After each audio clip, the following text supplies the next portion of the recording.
La question du cynisme, c'est pas...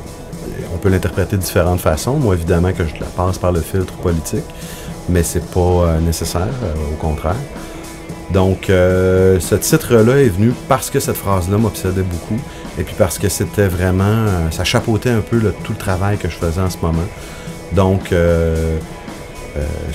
si on veut, moi, dans mon cas, ma réponse est un peu justement à travers l'art, la création, que je réussis à fuir le cynisme. Puis, mais c'est un défi quand même, c'est un défi assez difficile.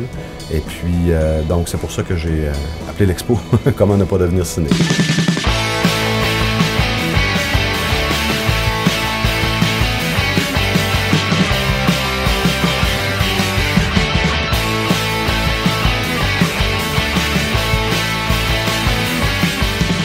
Donc, d'avoir un travail qui n'est pas littéral, mais qui est beaucoup plus ouvert, qui appelle à différentes interprétations.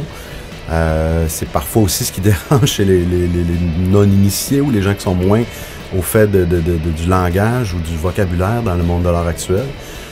Donc, c'est clair que oui, mon idée, c'est beaucoup plus de poser des questions que de donner des réponses. Et puis, c'est sûr que mon travail vise à être ouvert, puis à être très ouvert au niveau des interprétations. Donc, j'espère qu'avec un même objet ou une même exposition, les spectateurs, les regardeurs vont avoir différentes interprétations. C'est quelque chose que je valorise beaucoup.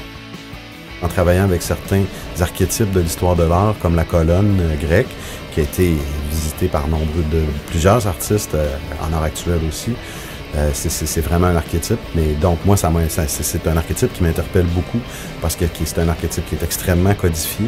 Puis là, en le remettant en question de différentes manières, par exemple en faisant un nœud, la colonne grecque que j'ai faite qui est un peu écrasée, en faisant une colonne grecque qui est un peu débandée, si on veut, un peu molle.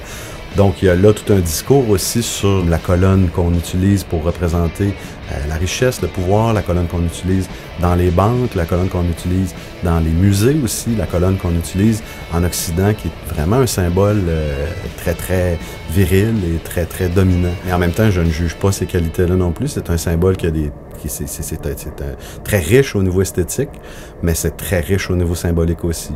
Donc, en la déformant, en la transfigurant, je l'amène ailleurs.